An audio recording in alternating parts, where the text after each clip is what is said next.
Hi friends, welcome to RK knowledge hub. మనం Telangana socio economic outlook 2025 series ప్రారంభించాము.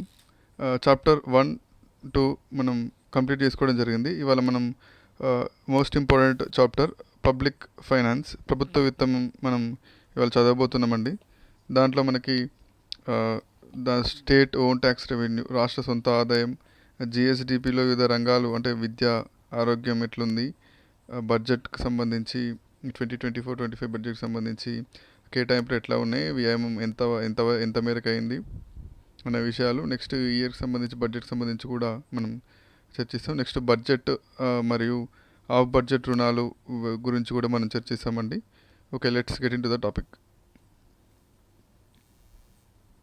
Okay, మనకి ఇంట్రడక్షన్లో భాగంగా తెలంగాణ ప్రజా ఆర్థిక వ్యవహారాల యొక్క సమగ్ర విశ్లేషణ అని ఈ చాప్టర్ గురించి తెలియజేయడం జరిగింది. దీంట్లో మనకి ప్రభుత్వం ఏం చెప్తుందంటే, గణనీయమైన నిధులు మనకి ఉత్పత్తి అవ్వడం జరుగుతుంది, అయినప్పటికీ కూడా వ్యయం మరియు ఫలితాల మధ్య సమన్వయం లోపిస్తుంది. దీనివల్ల ఆర్థిక అస్థిరత ఏర్పడుతుందని చెప్పేసి ప్రభుత్వం చెప్తుంది. నెక్స్ట్ ఆర్థిక వ్యవస్థ క్రమబద్ధీకర అంటే మనము ఈ అస్థిరత నుంచి కాపాడడానికి ప్రభుత్వము ఏర్పాడైన నాటి నుంచి ప్రయత్నం చేస్తుందని చెప్పేసి ప్రభుత్వం చెప్తుంది. దాంట్లో భాగంగా ఆర్థిక క్రమబద్ధీకరణ చర్యల్లో భాగంగా 2024 మార్చి నుంచి మనము అంటే గత ప్రభుత్వంలో జీతాలు పెన్షన్స్ ఇన్ టైంలో అంటే ఫస్ట్కి రాలేకపోయాయి. కానీ మార్చి 2024 నుంచి మేము ఏకదాటిగా జీతాలు పెన్షన్ సకాలంలో ఇస్తున్నామని చెప్పేసి ప్రభుత్వం చెప్తుంది. అంటే మనకు సంక్షేమం, అభివృద్ధి రెండు కళ్ళైనా కూడా వాటిని ఆ రెండింటిని చాలా మంచిగా బ్యాలెన్స్ చేసుకుంటూ వెళ్తున్నామని చెప్పేసి ప్రభుత్వం చెప్తుందండి.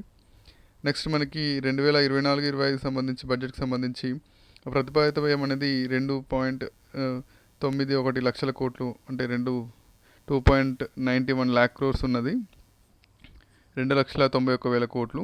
దాంట్లో ఆదాయ రిసీదులు వచ్చేసి 2.21 lakh crores, అయితే ఆదాయ వ్యయం వచ్చేసి 2.20 lakh crores. అంటే మనకి ఇక్కడ 297 కోట్ల రెవెన్యూ మిగిలి అనేది ఇక్కడ ఉండడం జరిగింది. నెక్స్ట్ మూలధన వ్యయం వచ్చేసి 33,487 కోట్లు.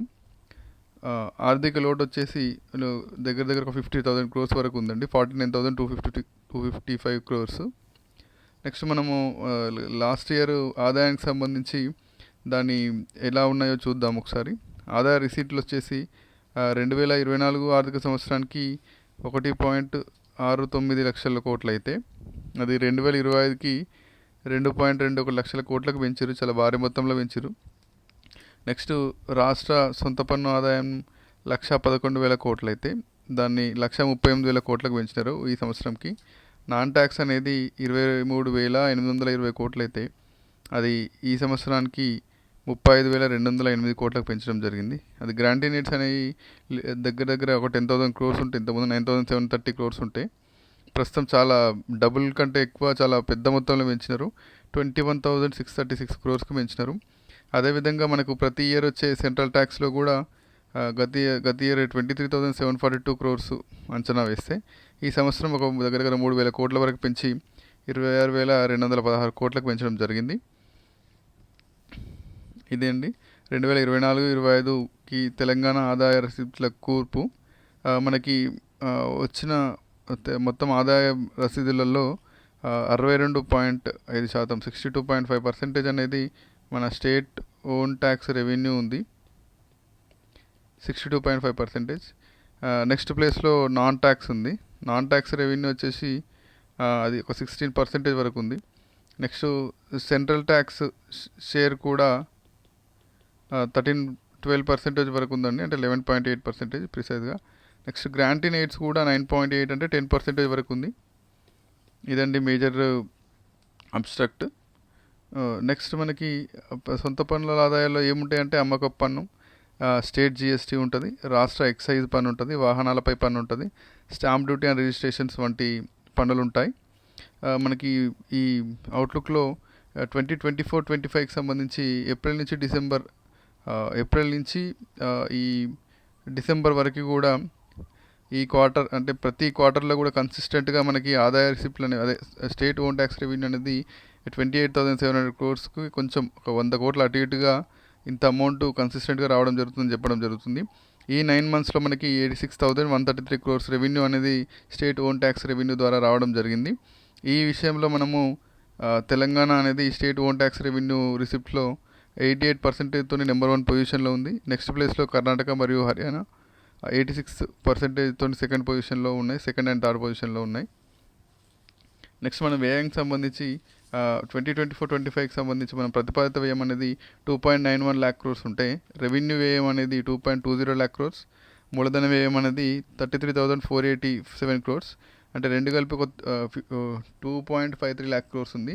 మనకు ఒక 30 నుంచి 35,000 దగ్గర క్రోర్స్ మనకు గ్యాప్ కనబడుతుందండి. ఇప్పుడనే కాదు, మనకు తెలంగాణ ఏర్పడ్డప్పటి నుంచి కూడా మనము ఒక 100 రూపీస్ బడ్జెట్ వ్యయం చేయాలని చెప్పేసి అనుకుంటే దాంట్లో మనకి తెలంగాణకు సంబంధించి యావరేజ్గా ఒక 83 రూపీసే వ్యయం అవుతున్నాయి. ఒక 17 రూపీస్ అనేవి ఎక్కువగా మనం అంచనా వేయడం జరుగుతుంది. ప్రభుత్వం నూతనంగా ఏర్పడ్డ ప్రభుత్వం కూడా ఆ గ్యాప్ని మనం తక్కువ చేయాలని చెప్పేసి చూస్తున్నది. అదే నేషనల్ లెవెల్లో అది జస్ట్ 3 to 5% ఉంది.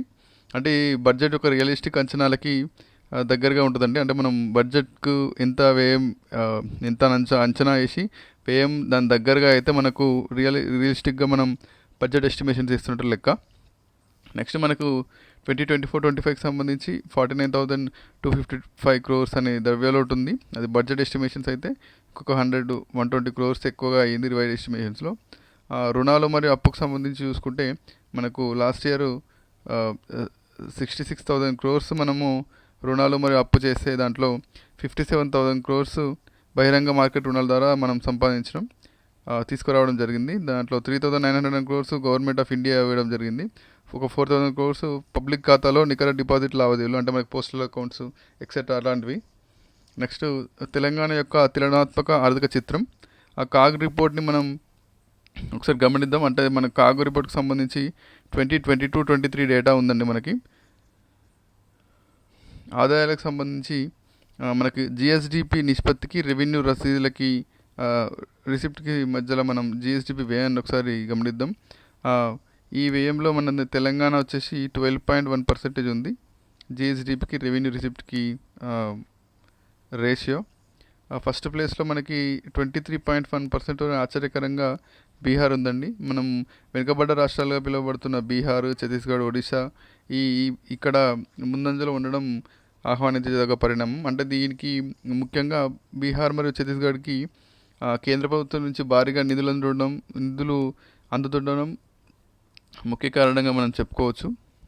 అయితే ఈ గణాంకాలు అనేవి ఇప్పుడు ఈ చాప్టర్లో మనకు దాదాపు అన్ని గణాంకాలు కూడా సాధారణ వర్గ రాష్ట్రాలకు సంబంధించే ఇస్తుంది. అంటే ఒక 18 రాష్ట్రాలు ఉంటాయి.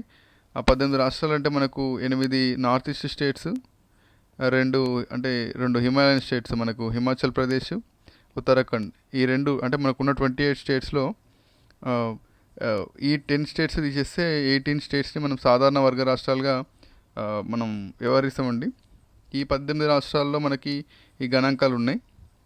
ఓకే, నెక్స్ట్ మనకి వ్యయం సంబంధించి మనకు వ్యయం అనేది 2 రకాలుగా ఉంటుందండి. అభివృద్ధి వ్యయం, అభివృద్ధేతర వ్యయం. మనకు అభివృద్ధి వ్యయంలో కూడా 2 ఉంటాయి. అంటే సాంఘిక సేవలు ఉంటాయి, ఆర్థిక సేవలు ఉంటాయి.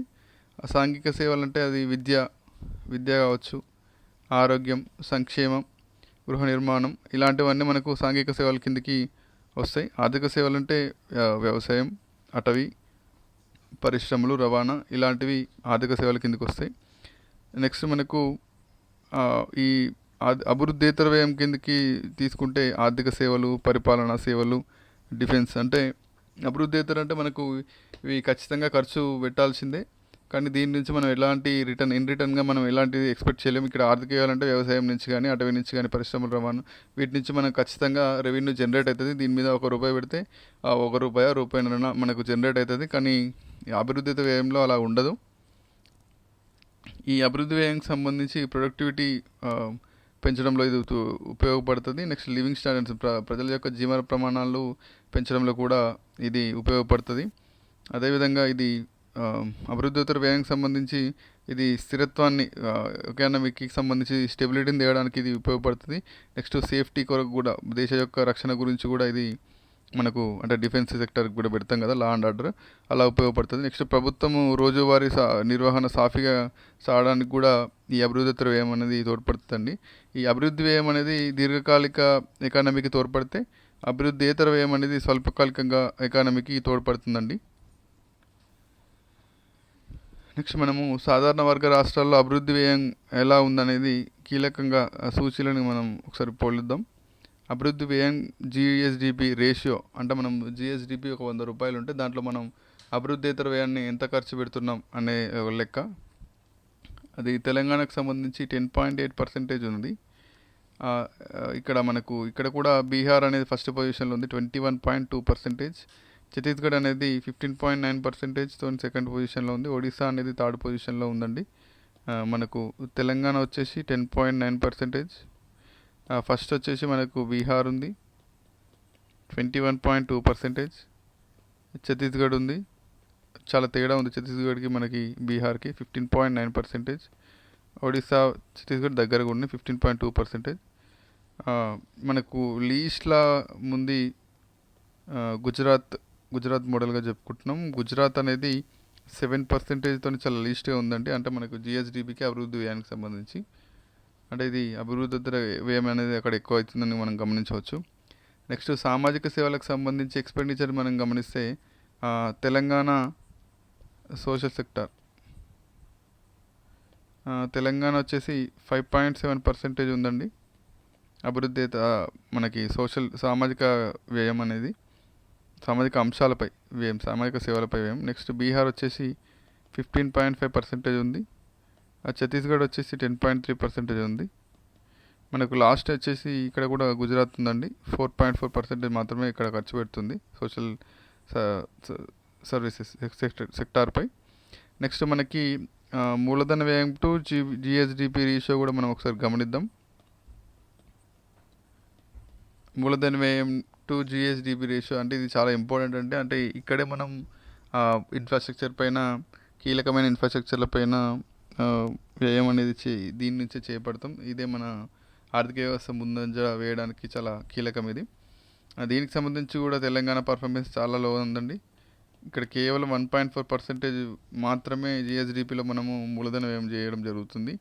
ఇక్కడ ఒడిశా ఫస్ట్ ఉంది 4.4%తోని, బీహార్ అనేది సెకండ్ ఉంది 4.2%తోని, యూపీ థర్డ్ ఉంది 4.1. దగ్గరగానే ఉండండి ఈ 3 రాష్ట్రాలు. నెక్స్ట్ ఇక్కడ అతి తక్కువ మూలధన వ్యయం అనేది ఏపీ ఉంది 0.6%, నెగ్లిజిబుల్ అండి. గత ప్రభుత్వం ఈ మూలధన వ్యయం చేయట్లేదు, అభివృద్ధి మీద వ్యయం చేయట్లేదు, కేవలం సంక్షేమం మీదనే చేస్తున్న ముఖ్యమైన ఆరోపణతోనే అది ఓడిపోవడం జరిగింది.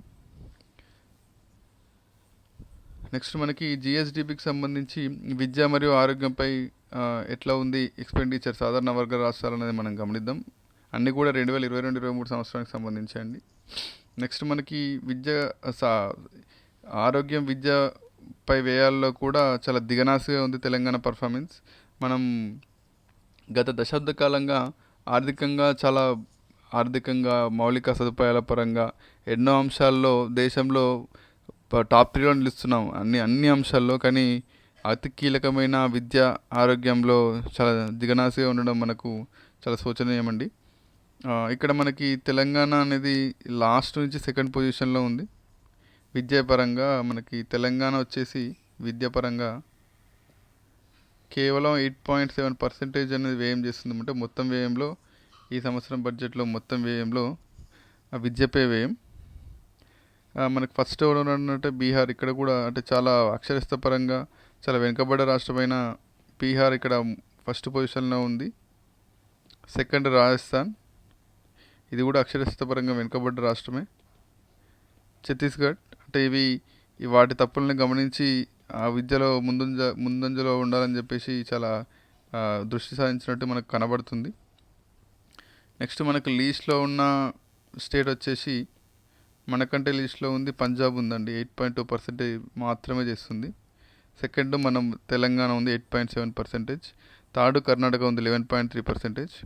సరే, విద్యకు సంబంధించి ఇలా ఉంటే మనం వైద్యం మరియు ప్రజారోగ్యానికి సంబంధించి ఎలా ఉందనేది గమనిద్దాం. ఇక్కడ కూడా సేమ్ యాజ్ యూజువల్గా తెలంగాణ ఓకే. తెలంగాణ మరీ సెకండ్ లేకున్నా థర్డ్ ఉంది. అంత గొప్పగా ఏం లేదు. అంటే 15th పొజిషన్‌లో ఉంది. 16th పొజిషన్‌లో ఉంది. లాస్ట్ నుంచి థర్డ్ ఉంది. జస్ట్ 4.1% వ్యయం చేస్తుంది. ఫస్ట్ మనకి ఇక్కడ గోవా ఉందండి. గోవా 7.3% వ్యయం చేస్తుంది. ఒడిశా 6.8% వ్యయం చేస్తుంది. నెక్స్ట్ యూపీ కూడా ఈ మధ్య చాలా ఇంప్రూవ్ అయిందండి హెల్త్ పరంగా. 6.2% వ్యయం చేస్తుంది. ఇక్కడ కూడా లాస్ట్ పొజిషన్లో పంజాబ్ ఉంది. జస్ట్ 2.7% మాత్రమే వ్యయం చేస్తూ ఉంది. నెక్స్ట్ మనకి రెవెన్యూ వ్యయానికి వడ్డీ చెల్లింపు, మనకు రెవెన్యూ వ్యయంలో వడ్డీ చెల్లింపులు ఎలా ఉన్నాయని చెప్పేసి మనకి ఇక్కడ గణాంకాలు అనేది గమనిద్దామండి. మనకి తెలంగాణ రెవెన్యూ వ్యయంలో 14.2% వడ్డీకి చెల్లిస్తుంటే అది ఇండియా యావరేజ్ కాస్త 12.7% ఉంది. అంటే మనం చేసే వ్యయంలో ఎంత తక్కువ వడ్డీ చెల్లింపులకు పోతే రాష్ట్ర ఆర్థిక పరిస్థితి అంత బాగున్నట్టు లెక్క. మనది తెలంగాణ అనేది ఇండియా యావరేజ్ కంటే కూడా ఇక్కడ తక్కువ ఉంది. మనకు 18 రాష్ట్రాల్లో గమనిస్తే 12th పొజిషన్లో ఉన్నట్టు మనం 13th పొజిషన్లో ఉన్నట్టు మనం ఇక్కడ చెప్పుకోవచ్చు. ఫస్ట్ పొజిషన్లో ఒడిశా ఉందండి. 4.2% మాత్రమే వడ్డీలకు చెల్లిస్తుంది. సెకండ్ ఛత్తీస్గఢ్ ఉంది, 7.5% చెల్లిస్తుంది. థర్డ్ బీహార్ ఉంది, 8.3% చెల్లిస్తుంది. మనకు లాస్ట్లో హర్యానా ఉందండి. లాస్ట్ 18.9% దగ్గర అంటే 100 రూపీస్ వస్తే 19 రూపీస్ హర్యానా వడ్డీ చెల్లింపులకే చేస్తుంది. నెక్స్ట్ వెస్ట్ బెంగాల్ వచ్చేసి 18%, కేరళ వచ్చేసి 17.7%, పంజాబ్ వచ్చేసి 17.5% మనకు వడ్డీ చెల్లింపులే చేస్తుంది. నెక్స్ట్ రుణానికి సంబంధించండి, మనము ఇక్కడ గత 1.5 year నుంచి కూడా చాలా పెద్ద ఎత్తున చర్చల్లోకి వచ్చింది రుణాలు సంబంధించి. ఆస్తులు కల్పిస్తున్నామని చెప్పేసి అప్పులు తెచ్చాము, ఆస్తులు పెంచామని చెప్పేసి గత ప్రభుత్వం తెస్తుంటే ఆస్తులు ఏం లేవు, అప్పులు మాత్రమే పెంచారని చెప్పేసి ప్రభుత్వము చెప్తుంది. అయితే మనకి ఇక్కడ సరే ఆ వాదనలు ఎలా ఉన్నా ఇక్కడ మనం ఒకసారి గణాంకాలను గమనిస్తే 2014-15 సంవత్సరానికి మన అప్పు, తెలంగాణ రాష్ట్రం యొక్క అప్పు 72,658 కోట్లు వరకు ఉంటే ఈ 2025 ఫిబ్రవరి 28 నాటికి మనకి 7.38 lakh crores, 7,38,707 crores, 7,40,000 కోట్లు అండి దగ్గర. అంటే ఒక 10 times పెరిగిందని మనం చెప్పుకోవచ్చు. ఇక్కడ అది మొత్తం ఆఫ్ బడ్జెట్ అండ్ బడ్జెట్ రుణాలు, ఇక్కడ కేవలం రాష్ట్ర ప్రభుత్వానికి సంబంధించిన బడ్జెటెడ్ రుణాలు చూసుకుంటే 4.37 lakh crores ఉంది. నెక్స్ట్ మనకి ఆఫ్ బడ్జెట్ రుణాలకు సంబంధించి ఒకసారి మనం గమనిద్దాం. అంటే ఇది ప్రభుత్వం వైట్ పేపర్లో కూడా చాలా కూలంకషంగా చర్చించింది. అది చాలామందికి అర్థం కాకపోవచ్చు అని చెప్పేసి నేను కొంచెం క్లియర్గా ఇక్కడ ఎక్స్ప్లెయిన్ చేస్తున్నా. మనకి ఆర్బీఐ వర్కింగ్ గ్రూప్ కూడా స్టేట్ గవర్నమెంట్లని హెచ్చరించిందండి. ఈ స్టేట్ గవర్నమెంట్ గ్యారంటీస్ ద్వారానే మీరు తీసుకోవాలి, ఆఫ్ బడ్జెట్ రుణాలు అనేది తక్కువ చేయాలని చెప్పేసి ఆర్బీఐ కూడా రాష్ట్ర ప్రభుత్వాలని హెచ్చరించడం జరిగింది. నెక్స్ట్ మనకి ఇక్కడ 4 రకాల రుణాలు ఉంటాయి అని చెప్పినాం మనం. ఆ 4 రకాల రుణాల్లో మనం ఒకసారి మీకు అర్థం కావడానికి ఒక బాక్స్ వేసిన. మనకు ఫస్ట్ రకం రుణం అనేది సేకరణ రాష్ట్ర ప్రభుత్వం గవర్నమెంటే చేస్తుంది, దాని చెల్లింపు కూడా గవర్నమెంటే చేస్తుంది, దానికి సంబంధించిన హామీ కూడా రాష్ట్ర ప్రభుత్వమే చేస్తుందండి. అంటే రాష్ట్ర ప్రభుత్వ రుణాలు రాష్ట్ర ప్రభుత్వానికి సంబంధించిందే మొత్తం. అట్లాంటివి 4.37 lakh crores ఉన్నాయి. నెక్స్ట్ మనకి ఎస్పీవీలు, పిఎస్యూలు అంటే public sector units, special purpose vehicles అండి. ఎస్పీవీస్ అంటే అది, పిఎస్యూస్ అంటే మనకు తెలిసింది పబ్లిక్ సెక్టార్ యూనిట్స్ అంటే ప్రభుత్వ రంగ సంస్థలు. పిఎస్యూస్ సేకరణ పిఎస్యూస్ చేస్తాయి, వాటి చెల్లింపు గవర్నమెంటే చేస్తుంది. దాని హామీ కూడా అంటే చెల్లింపులు ఎవరు చేస్తారనే హామీ కూడా మనకు గవర్నమెంట్ ద్వారానే ఇవ్వడం జరుగుతుంది. అలాంటి రుణాలు 1.17 lakh crores ఉన్నాయి. నెక్స్ట్ ఇక్కడ థర్డ్ కేటగిరీ వచ్చేసి మనకు సేకరణ ఎస్పీవీసే చేస్తాయి, చెల్లింపులు ఎస్పీవీసే చేస్తాయి. ఒకవేళ ఎస్పీవీస్ చెల్లింపులు చేయలేదు అలాంటివి ఏమైనా ఉంటే దానికి సంబంధించి హామీ గవర్నమెంట్ ఫస్టే గవర్నమెంట్ నుంచి హామీ ఉంటుంది. అలాంటి రుణాలు అంటే ఒకవేళ ఎస్పీవీస్ చేయలేని స్థితిలో ఉంటే గవర్నమెంట్ ఖచ్చితంగా చేయాల్సి ఉంటుంది. అలాంటివి 1.24 lakh crores ఉన్నాయి. నెక్స్ట్ ఫోర్త్ కేటగిరీ వచ్చేసి సేకరణ ఎస్పీవీస్ చేస్తాయి, ఆ చెల్లింపులు కూడా ఎస్పీవీసీ చేస్తాయి. హామీ ఇక్కడ గవర్నమెంట్ నుంచి ఎటువంటి హామీ ఉండదు, ఈ హామీ కూడా ఎస్పీవీసీ ఇచ్చుకోవాల్సి ఉంటుందండి. అలాంటి రుణాలు ఒక 60,000 కోట్ల వరకు ఉన్నాయి. మనకు మొత్తం 7,38,000 కోట్ల రుణాలు మనకు ప్రభుత్వం ఉన్నాయని చెప్తున్నది. అయితే ఇంకొక అంశం ఏంటంటే మనకు వడ్డీ రేట్లు కూడా 8.9% టు 11.5% వరకు చాలా ఎక్కువగా ఉన్నాయి అని చెప్పేసి, అంటే మనం స్వల్పకాలికంగా షార్ట్ టర్మ్స్గా చేస్తే ఎక్కువ వడ్డీ రేటు ఉంటుంది కదా, అలాంటి రుణాలు ఎక్కువ ఉన్నాయని చెప్పేసి ప్రభుత్వం తెలుపుతుంది. మామూలుగా బయట ఓపెన్ మార్కెట్లో 7.5% నడుస్తూ ఉంటాయి. మీరు గత ప్రభుత్వం 9%, 11.5% ఇచ్చిందని చెప్పేసి ఆ ప్రభుత్వము చెప్తా ఉన్నది. నెక్స్ట్ రుణ స్థిరత్వానికి సంబంధించి మనకు సొంత ఆదాయం ఎంత ఉంది, వడ్డీ చెల్లింపులకు ఎలా చేస్తున్నామని చెప్పేసి ఒకసారి గమనిస్తే మనకు వచ్చే ఆదాయంలో ఫైనాన్షియల్ ఇయర్ 15కి 14.6% అనేది ఓకే. నెక్స్ట్ మనం వడ్డీ చెల్లింపులకు అనేది ఎంత చేస్తున్నాం అనేది గమనిస్తే 14.6% 15 ఇయర్లో ఉంటే అది 24 నాటికి 18.6% మన ఎక్స్పెండిచర్లో వడ్డీకే కేటాయిస్తున్నాం. నెక్స్ట్ వడ్డీ ప్లస్ ఆఫ్ బడ్జెట్ రుణాలు కూడా గమనిస్తే అప్పుడు 15% అనేది ఉంటే అది 2023-24 నాటికి 28.42%కి పెరిగిందండి.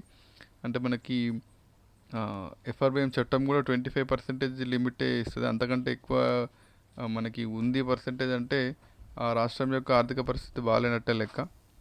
నెక్స్ట్ మనకి వేస్ అండ్ మీన్స్కి సంబంధించి వాటి మీద భారం పెరుగుతుంది. అంటే మనం తెలంగాణ వచ్చిన కొత్తలో ఎలాంటి అంటే ఇవి టెంపరీ లోన్స్ అండి, వేస్ అండ్ మీన్స్ కానీ ఓవర్ డ్రాఫ్ట్ అంటే ఇవి చేబదుల కింద మనం అంటాం. అంటే ఆర్బీఐ నుంచి టెంపరీగా ఎప్పటికప్పుడు కొన్ని గంటలకు కానీ కొన్ని రోజులకు కానీ కొన్ని రోజులకు కానీ రాష్ట్ర ప్రభుత్వాలు ఆర్బీఐ నుంచి తీసుకొచ్చే రుణాలు, అలాంటి రుణాలు ఓవర్ డ్రాఫ్ట్ అనేది 2017-18 ఫైనాన్షియల్ ఇయర్లో కేవలం 5 డేసే ఓవర్ డ్రాఫ్ట్ తెచ్చుకుంటే మన 24 ఇయర్ నాటికి 121 డేస్ అలాంటి రుణాలు తెచ్చుకున్నామని చెప్తుంది. Next ways and means advances కూడా మనం 2016-17 నాటికి 34 డేస్ ఉంటే అలాంటి రుణాలు అది 2024 నాటికి 154 డేస్కి చాలా అంటే సగం రోజులు మనం ఒక సంవత్సరంలో దాదాపు సగం రోజులు మనం ఇలాంటి తాత్కాలిక రుణాలు టెంపరీగా నడిపిస్తున్నామని చెప్పేసి తెలుస్తుంది. నెక్స్ట్ మనకు ప్రభుత్వము ఇప్పుడు ఇలాంటి ఇంత అంశాలు చూసిన తర్వాత ప్రభుత్వము ఆర్థిక క్రమశిక్షణలో భాగంగా ఆఫ్ బడ్జెట్ రుణాలు అనేది తగ్గించుకోవాలి. అంటే ఆర్బీఐ గతంలో హెచ్చరించినట్టు ఆఫ్ బడ్జెట్ రుణాలను తగ్గించుకోవాలి.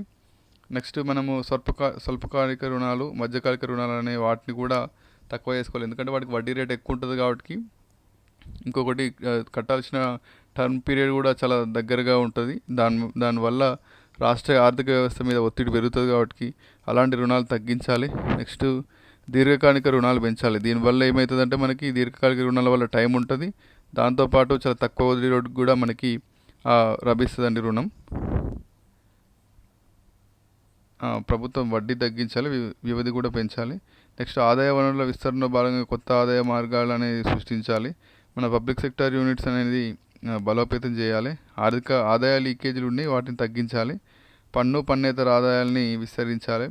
జిఎస్టీలో పలు లొసుగులు ఉన్నాయండి, వాటిని తగ్గించాలని చెప్పేసి ప్రభుత్వం అనుకుంటుంది. ఆదాయ సమీకరణ కూడా జిఎస్టీ, నెక్స్ట్ అమ్మకపు పన్ను, వీటికి సంబంధించి విధానాలని మార్చాలి. అంటే డిజిటల్ ఇన్ఫ్రాస్ట్రక్చర్ డిజిటల్గా చేయడం వల్ల లీకేజీలను అరికట్టవచ్చు అని చెప్పేసి ప్రభుత్వం యోచిస్తుంది. వ్యయం పరంగా హేతుబద్ధీకరణ తీసుకురావాలని చెప్పేసి ప్రభుత్వం ఆలోచిస్తుందండి. ఇలాంటి అన్ని అంశాల ద్వారా, అన్ని చర్యల ద్వారా రాష్ట్ర ప్రభుత్వం యొక్క సంపదని పెంచి పేదలకు పంచాలనే ఉద్దేశంతోనే ప్రభుత్వం మనకి పనిచేస్తుంది. Thank you friends.